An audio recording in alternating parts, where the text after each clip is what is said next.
The room had not changed in years, yet it felt as if the air itself remembered. Dust hovered like hesitant breath, drifting through the thin beam of light that slipped between the warped blinds. The investigator stepped inside as though entering a memory he had tried to bury, slow, measured, aware of the gravity beneath each footfall. The old wooden floor responded with a soft, reluctant creak, almost as if warning him away. It was here, in this dim apartment tucked behind an aging brick complex, that Elena Mirek, age 29, once lived out the final hours of a life cut short and left without closure. The space still carried the faint scent of old rain trapped in the walls. The silence felt heavy enough to press against the ribs. He paused at the threshold, letting the atmosphere settle around him like a second skin. This was the place that had anchored the investigative file for more than 2 decades. The case had slipped into the archives marked pending, then uncertain, and eventually unsolved. Everything in the room remained frozen in the way the photographs had documented, furniture arranged with quiet normalcy, small signs of daily routine, and the subtle trace of hurried interruption that investigators long ago tried to decode. Elena's presence lingered in small artifacts, a dried lavender bundle pinned to the mirror, worn notebook stacked on a corner table, and a pale scarf still looped over a chair. Her background had been simple yet textured, an art teacher at a community center, known for a calm disposition and an inclination toward solitude. She lived modestly, quietly, with no documented disputes or personal struggles. Her world had been small, predictable, and safe until the night it was. The original file described the scene as untouched struggle, a tipped frame, a chair slightly off angle, the window lock intact. No forced entry, no weapon recovered, no substantial prints. The absence of chaos had been more haunting than disorder. It suggested not panic but intention. The investigator exhaled slowly, the sound barely audible. The weight of old failure rose in his chest, an old case that had slipped through procedural cracks, consumed by other priorities, overshadowed by more active incidents. He had been younger then, driven by precision yet easily stretched thin. Elena's file had been one more among dozens. Now it stood like a monument to something he could not undo. He touched the edge of an old cabinet, fingertips tracing faint outlines left by past forensic dusting. "Should have seen it," he whispered, though the sound came out broken, nearly swallowed by air. The room felt accusatory in its stillness. Evidence lay invisible yet embedded in the memory of the walls. The crime scene photographs flashed through his mind in brief, staccato bursts. Elena lying near the doorway, expression unreadable but peaceful, injuries subtle but deliberate. The cause had been determined, but the hand behind it never identified. No reliable witness emerged. No definitive lead stuck. And now, all these years later, he stood once more in the same dim light, surrounded by quiet that felt more alive than it should. The investigator walked deeper into the apartment, letting each object speak. The rug beneath him held a muted geometric pattern, the edges curled with time. The air tasted faintly metallic, a familiar residue left from the long-closed investigation. He knelt near the spot where the body once lay. The outline on the wooden floor had long since faded, but in his mind it remained precise. Elena Mirek, 29, left-handed, lived alone, known by few, remembered now by even fewer. There was no sound except the distant clatter of pipes behind the wall. He remained motionless, letting the quiet fill him with something cold but necessary. This was where the story had stopped. And now the story would move again. Case reopens due to discovery of new crucial evidence. The call had arrived 2 weeks earlier, a simple notification nearly overlooked. A routine review of archived materials at the county facility revealed an item mislabeled, sealed incorrectly, and never processed through updated systems. It should have been logged during the transfer from analog storage to digital archive. Instead, it sat unnoticed behind a stack of unrelated case files. A small envelope, unassuming, marked only with Elena Mirek's case number in faded ink. Inside was a single photograph. The investigator held that photograph, now gloved fingers steady but tense. It was worn at the edges, suggesting handling long before it reached police hands. The image captured Elena seated on a wooden bench at a local park. Nothing unusual in itself, except for the presence of someone sitting beside her, half-cropped out of frame. Only part of a sleeve, a hand, and the corner of a distinct watch were visible. That watch had not been included in the original report. It had not appeared in any statements from acquaintances. The item list from her apartment contained nothing resembling it. The absence was suspicious.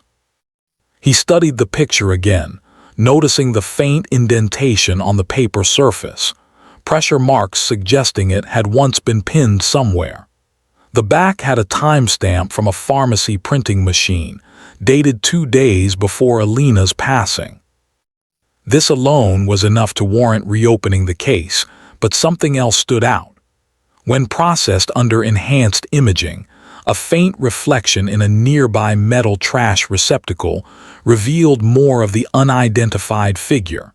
It was unclear but suggestive, someone close enough to be personal. The Cold Case Division authorized a re-examination. The investigator was assigned without hesitation. The moment he received the file, a quiet heaviness settled in his chest. It felt like an overdue responsibility. The original binders were retrieved from storage, paper edges fragile, ink faded, notes written by multiple hands, each reflecting different levels of certainty and exhaustion. Among them, his own handwriting stared back at him, sharp, young, too sure. He sat at his desk under the pale glow of an overhead lamp, reading through the timeline. Elena's final day traced simple movements: grocery store at late afternoon, a brief stop at the community center, then home before sunset. No irregularities documented. Yet the photograph countered that certainty. She had met someone 2 days prior, in a setting familiar enough for comfort. He wondered how the original team had missed it. Had it been misplaced before initial review, or had it been intentionally removed then later rediscovered? The possibilities crawled at his thoughts, unsteady. New guidelines required a layered reprocessing, digital scans, cross-referencing with local establishments, metadata extraction. A technician examined the pharmacy timestamp and traced it back to a printing kiosk no longer in operation. It yielded no direct records. Still, the photo existed, and the cropped figure breathed uncertainty into a long frozen narrative. When he returned to the old apartment, he carried the photo in a sealed sleeve. The space absorbed his presence, the way old rooms do with memories attached. He held the image up, aligning Elena's figure with the faint light entering through the blinds. For a brief moment, he imagined she might speak, say something small, something like a forgotten fact, but the room remained still. The investigator scanned the apartment for any reflection surfaces that might offer clues. Mirrors dulled with age, window panes thick with residue, cabinet doors covered in a thin matte finish. Nothing reflected clearly enough to serve as secondary evidence. But the photograph had already changed the landscape of the case. A once linear narrative, now bent into a new shape. Someone had been with her, and that someone had remained unnoticed for 24 years. When he stepped back outside, the winter air met him with clean sharpness. For the first time in years, Elena's name felt present on his tongue, not an archived incident but a question. The case had reopened itself. Now it demanded answers without sympathy. Investigator examines past reports to identify overlooked details. He spent the next several days submerged in documentation, reports typed on outdated templates, witness statements scribbled in hurried ink, forensic summaries written in vocabulary no longer standard. The age of the case revealed itself in every margin note and procedural gap. Still, the structure remained intact. He laid out the documents across a long table in chronological order. A slow, deliberate autopsy of information. He began with the initial dispatch call made by a neighbor who noticed Elena's door slightly ajar. The neighbor's statement described a faint hallway draft, as if the door had been nudged open rather than forced. The sound of a radio playing inside. No voices. No movement. The investigator marked that detail, door ajar but no signs of resistance. Next, he reviewed the coroner's report. Cause described with careful neutrality. No sign of prolonged struggle. Injuries minimal but precise. Time of passing estimated within a specific window. He rechecked the temperature logs from that week, unusually cold, which affected decay rates and made early estimates less reliable. A note scribbled by a former colleague questioned whether the timeline might have shifted by as much as an hour. That margin could alter the position of certain individuals who had provided alibis. He circled it. He turned to the file containing Elena's personal background. Nothing striking, no documented disputes, no concerning communication, no record of threats. Her coworkers described her as gentle, private, focused, and rarely burdened by others. One line stood out. She often kept friendships small, almost selective. He wondered what selective meant in her context. The old interview transcripts were next. A former student who admired her, a colleague who recalled her dedication, a maintenance worker who had seen her carrying groceries that afternoon. Nothing suspicious. But one transcript caught his attention.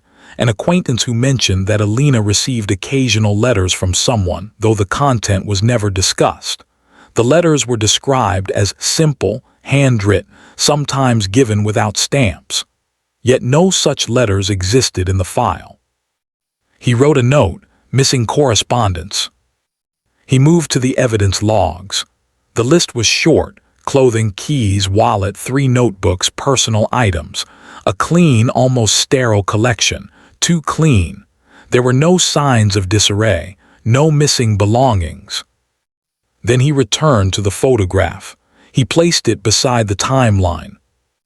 The woman in the image smiled faintly, calm, unaware of what was coming. The figure beside her, only a sleeve, a hand, a wristwatch, felt intrusive in contrast. He zoomed in again on the digital enhancement, focusing on the watch face. It had a distinct shape, octagonal, thin, metallic, vintage, not mass-produced locally, a type often imported. He searched through the original report again for any mention of unfamiliar items or accessories. Nothing. He shifted to the perimeter analysis done at the time. No suspicious footprints found. No unusual tire marks.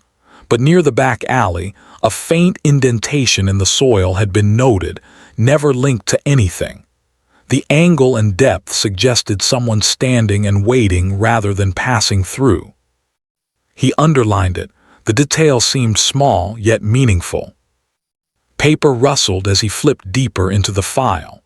The sound echoed in the quiet room, mingling with the low hum of the building heater. He kept reading, eyes narrowing with each overlooked detail that now felt significant. A statement from one of Elena's close friends mentioned something subtle. Elena had been withdrawn the week before, contemplative. When asked why, she hesitated before saying she had run into someone from the past. The investigator stopped. This detail, though almost incidental, had been treated as emotional rather than factual by the original team. No name provided, no follow-up recorded. It had been dismissed as unrelated. He felt a faint tightening in his chest. Too much had been dismissed. He opened a new document on his computer, typing slowly.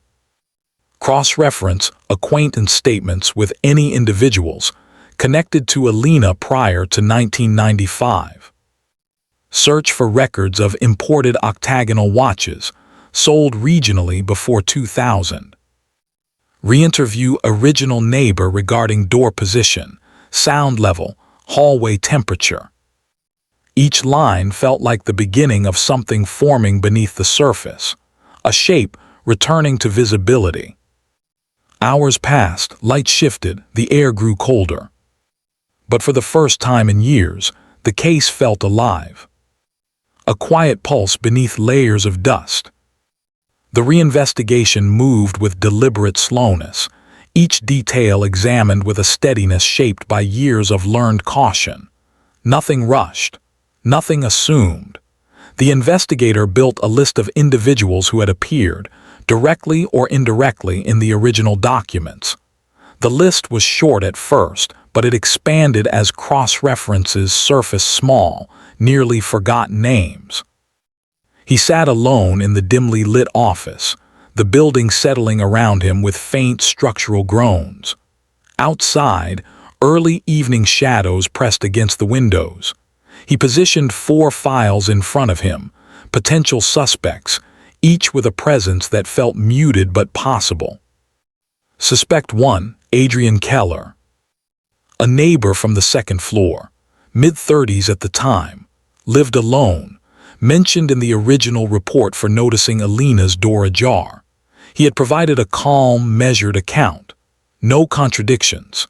His alibi placed him at his workplace during the estimated time, confirmed by a time-stamped keycard log. But the revised timeline, if shifted by an hour, created a narrow gap where certainty evaporated. Adrian had no record, no documented conflicts, and no obvious connection to the unknown figure in the photograph.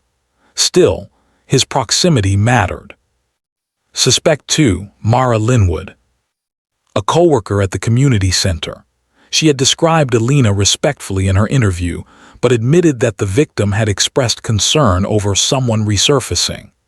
Mara herself had no motive on record, no friction with Elena, but her statement had a fragmented quality, a slight hesitation documented in old-typed notes. The investigator rewatched the digitized interview footage. Mara's eyes flickered toward the door several times, as if expecting interruption. She had claimed to be out of town on the day of the incident, a claim supported by a bus ticket. But the bus timings never perfectly matched her timeline. Another gap. Suspect 3, Evan Reddick. A former acquaintance from Elena's earlier years, mentioned in passing by one friend during a conversation unrelated to the investigation. Evan and Elena had attended the same evening class years earlier, nothing more formally documented. No record of contact after 1995. He worked in seasonal labor, moved frequently, and never appeared in the original suspect pool. His name surfaced only through diligent cross-checking. When the investigator ran a background search, he found no criminal record but noted an address from 1999 located only a few streets from Elena's apartment. No evidence tied him to her final days. Yet the fact that Elena had told a friend she had run into someone from the past transformed Evan into a figure worth examining. Suspect 4, an unknown individual. The person in the photograph. The investigator placed the photograph at the center of the table, letting the dim office light wash over the blurred sleeve, the watch, the partial silhouette. It was not enough to identify anyone, yet enough to implicate. The person felt close, emotionally, spatially, decisively. He reviewed each alibi carefully. The voices from the transcripts echoed in neutral repetition. I wasn't there. I didn't know. I didn't see anything. Minimal dialogue, fractured, hesitant, the kind of speech that left shadows behind. He spread the documents further, aligning them with a meticulous precision. He studied motive indicators, financial stress, personal conflict, emotional strain. None stood out significantly, but subtle pressures existed everywhere: loneliness, unresolved history, misinterpreted intentions. Motives were often quiet, buried beneath ordinary life. A new detail emerged from the archive system, a maintenance record showing that the apartment's back stairwell light had been replaced just 2 days before Elena's passing. The signature belonged to a staff member who had since retired. The investigator contacted him. The conversation was brief. The man's memory faded. "I remember fixing a light," he murmured. "Someone walked past me, not her, someone else, didn't look up." Someone else. He logged the detail. He then rechecked the store receipts from Elena's last day. She purchased small items: paintbrushes, tea, batteries. The brush set had been a brand rarely stocked locally. Only one shop in their radius carried it. The investigator visited the shop, now run by different management, but an old ledger book still existed in storage. The clerk's notes, though incomplete, showed 2 purchases of that same brush set that week. One was Elena's, the other anonymous. He circled the second purchase, another thread. Late that night, he leaned back, rubbing the tension forming at his temples. The suspects formed a ring around Elena's quiet world, each close enough to matter but distant enough to escape easy categorization. In the silence of the office, he whispered, barely audible, "Which one of you stepped into her life that evening?" The room offered no answer. Only the sound of paper settling. Clues emerged slowly, linking inconsistencies to emotional conflicts. The investigation took on a rhythm shaped by patience. A slow build, like a long exposure photograph revealing shapes in increments. The investigator reorganized the files again, this time focusing not on alibis but on subtleties, those minor inconsistencies often overlooked when urgency outweighs caution. He examined the friend's statement again. Elena had been contemplative the week before.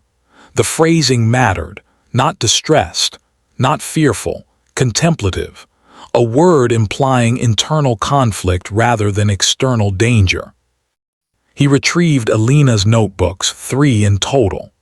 The pages were filled with sketches, soft lines, abstract forms, but between some pages were notes written in short, fragmented sentences. "Saw him again. Not sure if it means anything. Feels like a loop." The pronoun lingered, him singular, identity withheld. The investigator compared the handwriting strokes with entries from earlier years. The tone shifted after a certain date. Before that, the notes felt casual. Afterward, they carried a sharper undertone, not overt alarm, more like restrained uncertainty. He flipped through the pages slowly, letting the faint smell of old graphite rise. Paper edges brushed his fingertips like remnants of a story trying to surface. A timestamp in one notebook aligned precisely with the pharmacy-printed photograph. Elena had written, "Bench at the park, unexpected conversation, didn't think it would happen again." The handwriting appeared slightly rushed, not panicked, just unprepared. He laid the notebook beside the photograph. The pairing created a silent dialogue between object and moment, 2 artifacts revealing a meeting Elena had chosen not to disclose openly. Next, he examined the bus records for Mara's claimed trip. Digital archives were incomplete, but fragments existed. Mara had boarded the bus, yes, but the arrival time was earlier than her statement suggested. A 2-hour gap appeared between her arrival and the time she said she reached her destination. 2 hours unaccounted for. Not incriminating on its own, but worth marking. The investigator turned to Adrian Keller's old workplace logs. They confirmed his presence until late evening. Still, the revised timeline created a sliver of opportunity. Slivers were where certain truths lived, small enough to hide, large enough to change outcomes. He moved to the indentation found in the soil behind the apartment building. Old photographs revealed faint outlines, likely footprints, but the soil composition made identification impossible at the time. With today's methods, enhancement could reveal shape patterns. A digital analyst enhanced the image. The footprint suggested a narrower shoe, possibly someone who moved lightly. Evan's background included a detail that caught the investigator's attention. He had sustained an ankle injury in the mid-90s, causing a slight unevenness in his step. Would his footprint look like this? Possibly not. The investigator made another note. As he processed clues, the emotional themes began to materialize. Reconnection, uncertainty, hesitation, misread intentions. Nothing explosive or dramatic, human-scale tension. He returned to the statement made by Elena's retired maintenance worker. Someone walked past him the day he replaced the stairwell light. Someone who didn't look up. The investigator examined the time stamp of that maintenance report. It fell within the same week Elena had grown contemplative. Someone had been near her door earlier than the evening she passed. He drew a timeline with a pencil, slow, calculated strokes. A line for each day. A mark for each clue. A pause for each emotional shift. Patterns emerged gradually. Someone from Elena's past appeared unexpectedly. A second presence lingered near her apartment during maintenance work. Someone purchased the same brush set she bought days before. A cropped figure sat beside her on the park bench. Each thread carried emotional weight, small yet consequential. He leaned closer to the photograph again. The unknown figure's posture, even in its partiality, conveyed ease, leaning slightly toward her. Someone comfortable enough to sit close, someone she didn't push away. The investigator rested the photo gently on the desk, exhaling a quiet breath through his nose. Emotion lived beneath evidence. Motives often grew in silence. The investigation inched forward, carried not by sudden revelation but by steady, accumulating tension. The kind that eventually reshapes everything it touches. Unexpected twist reveals the least suspected person as killer. It happened when the investigator returned to the art supply ledger. He scanned the handwriting of the clerk who'd recorded the brush purchases. Something bothered him, not the purchase itself, but the handwriting style. The strokes were tight, compressed, purposeful. The investigator compared it to a signature he had seen earlier that week. A signature on the maintenance record. The retired maintenance worker had signed his name in 1999 with the same compressed script. The worker who had replaced the stairwell light. The worker who saw someone pass him. The worker whose presence at the building that week had never been examined further because his role seemed transparent. The investigator called the man again, not for confrontation but for clarity. The tone of the conversation remained calm, routine. The man spoke with mild confusion. "I didn't buy any brush set," he insisted. The investigator hadn't mentioned brushes yet. A small fracture in the silence. The man hesitated before adding, "I didn't speak with her, hardly knew her." The investigator paused, letting the silence extend until the man felt compelled to fill it. "I only passed by her door once that week," the man added. Another detail the investigator hadn't mentioned. The investigator ended the call politely, no alarm raised, no accusation made. But once he hung up, he reviewed the maintenance logs more closely. 2 light fixtures had been replaced that week. One required tools. The other did not. Yet the worker logged extended time for both. Too extended. He retrieved past reports involving the maintenance staff. A small note appeared in a decades-old file. Staff member received caution for entering tenant spaces without proper notice. No indication of violence, only boundary violations. Still, boundary violations matter. The investigator returned to the photograph. The cropped sleeve, the wristwatch, not metallic after all, enhancement revealed a faint discoloration consistent with chrome plating wearing off.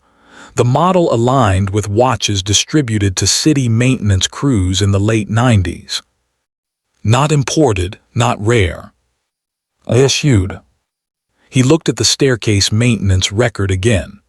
The timing overlapped with the timestamp of the photograph, only hours apart.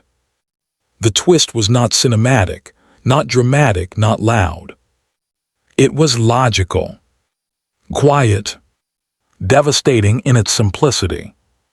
The person least suspected, because he was supposed to be invisible.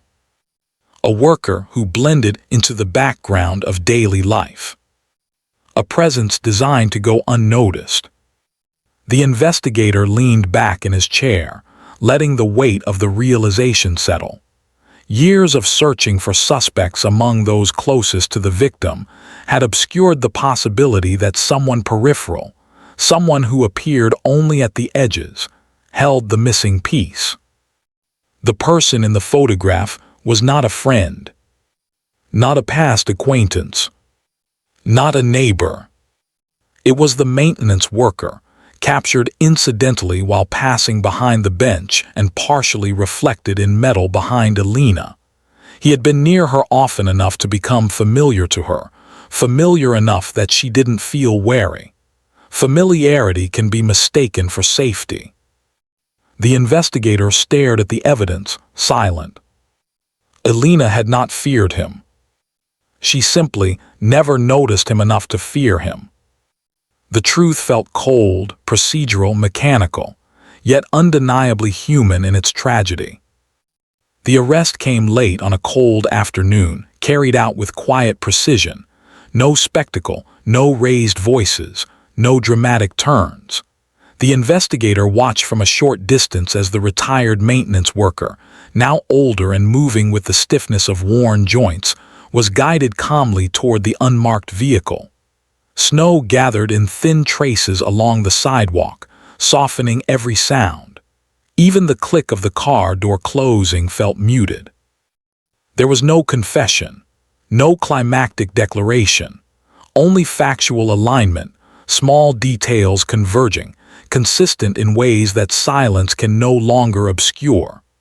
The matching purchase handwriting, the time gaps in his maintenance logs, the wristwatch reflection, the unspoken familiarity between him and the victim, the quiet frequency of his presence in her building.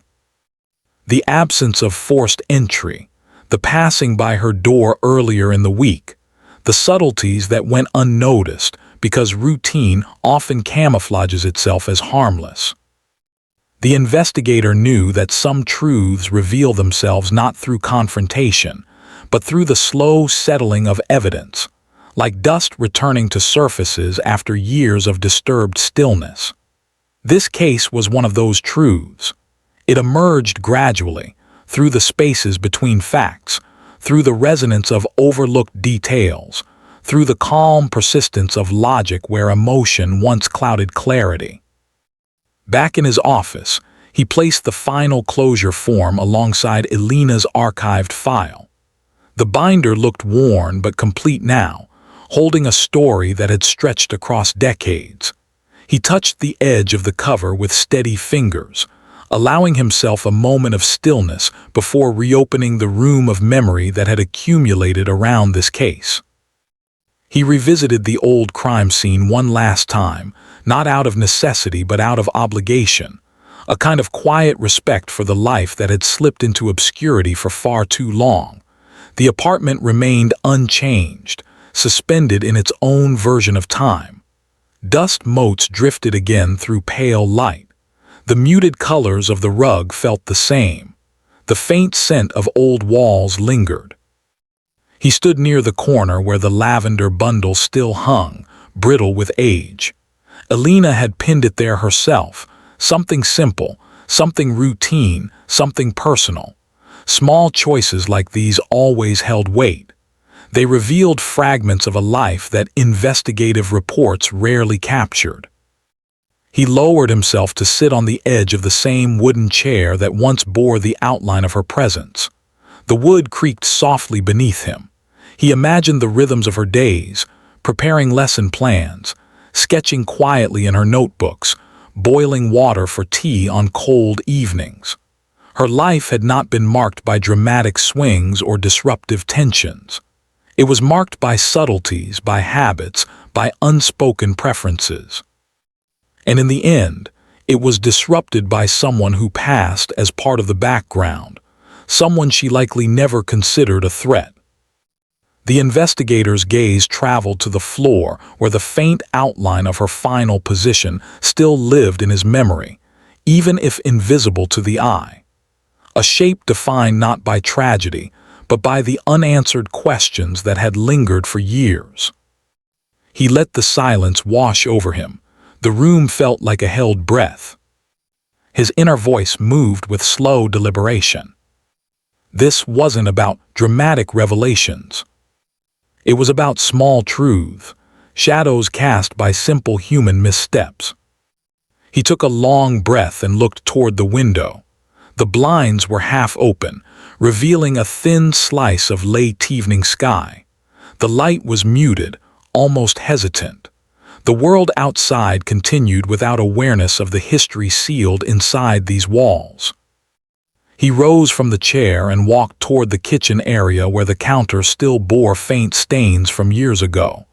Evidence technicians had once combed every inch of this space, searching for prints, fibers, anything that might speak. But some stories speak only when the right question is asked. And sometimes, the question takes years to form. The investigator placed his hand gently on the countertop, the surface cold beneath his palm. His thoughts shifted through the chronology of events that had shaped the discovery. A misplaced envelope, a forgotten photograph, a reflection barely visible, a ledger entry echoing handwriting from a decade prior. None of it forceful, all of it quiet. Truth had assembled itself like a slow, deliberate mosaic, each tile small, unremarkable, but indispensable to the full picture. He stepped back toward the center of the room. His eyes landed on the doorframe where the neighbor had first noticed the slight opening, a detail so ordinary, yet so pivotal. It signified the exact point where normal life slipped into silence. He reached out and touched the place where the frame met the wall. The wood carried the subtle wear of time, softened by decades of weather shifts. He whispered a phrase. It should have been clearer, and the faint sound dissolved almost instantly. The investigator returned to his car with slow, measured steps. The winter air stung slightly against his cheeks, but the sensations grounded him. He started the engine and let the heat build gradually, the vents sending warm drafts across the steering wheel. Before driving away, he opened the small notebook he kept for personal reflections. It was mostly blank. He rarely wrote anything beyond factual reminders. But tonight, he clicked his pen and formed a line of text in his precise handwriting. Some truths hide in ordinary places, not because they are deep, but because they are quiet. He paused before writing more. Silence isn't emptiness, it's accumulation. He closed the notebook. The drive back to the precinct was slow. Snow continued to fall in thin, spiraling patterns, carried by a soft wind. Streetlights cast elongated shadows on the pavement. The world looked almost weightless in its muted glow. When he arrived, the building felt emptier than usual. Only a few lights remained on in the hallway. The hum of old radiators followed him as he walked toward the archive room. He had one more task before ending the evening. The archive door creaked when he opened it, revealing rows of shelves lined with box files in numbered order. He proceeded to the section marked 1990s and scanned the labels until he found Elena's case number. He noted the empty slot awaiting the updated binder. He placed the file in its space, aligning it carefully so the label faced outward in clean symmetry with the others. The gesture felt small but important, restoring order to a story that had lived in fragments for too long. He turned to leave but paused at the doorway. Behind him, thousands of cases sat in quiet formation, some closed cleanly, some with loose ends, some awaiting conclusions that might never come. Each box held lives, questions, choices, truths hidden beneath surfaces that sometimes resisted illumination. The investigator stood alone in the dim hallway, feeling the echo of the case still settling within him. He wondered whether closure was ever truly achieved, or if every solved case simply rearranged its questions into different shapes. He walked slowly toward the exit, the sound of his steps softened by old flooring. Outside, the snowfall thickened. He took a moment to watch it, letting the cold night air fill his lungs. The world moved steadily, unaware of the quiet victory that had unfolded earlier. He knew that justice in such cases often felt procedural, an alignment of legal steps, factual verification, and measured actions. Mechanical, even. But beneath that structure lived something quieter, the human thread of acknowledgement, of seeing someone who had been unseen, of returning voice to a life that had been reduced to paper for far too long.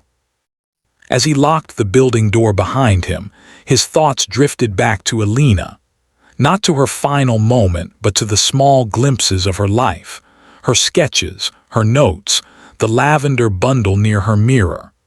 Those details carried an emotional resonance that the official report could never hold.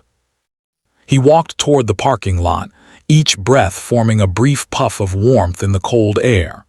The weight of the case eased slightly but didn't disappear. Cases like this never left fully. They remained as faint impressions, echoes that returned when silence grew heavy. He paused beside his car, looking up at the dark sky filtered by falling snow. His mind traced the path the investigation had taken, the cautious steps, the overlooked clues, the logic that eventually built the truth. He recognized something fundamentally human in the process. Truth does not always shine. Sometimes it murmurs. Sometimes it hides in routine. Sometimes it waits in places too ordinary to question.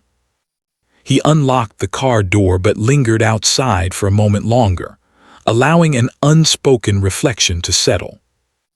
Elena Mirek's story had found its conclusion, but not through revelation or spectacle.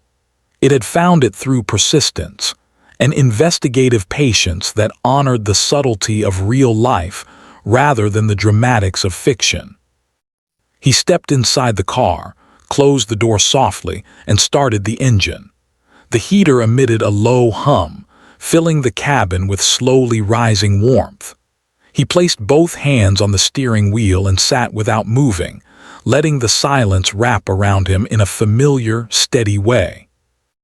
A final thought drifted across his mind, quiet but firm. Truth isn't always visible on the surface. It lives where we choose to look and where we choose to listen. With that, he shifted the car into drive and merged onto the empty road, disappearing into the softly falling snow.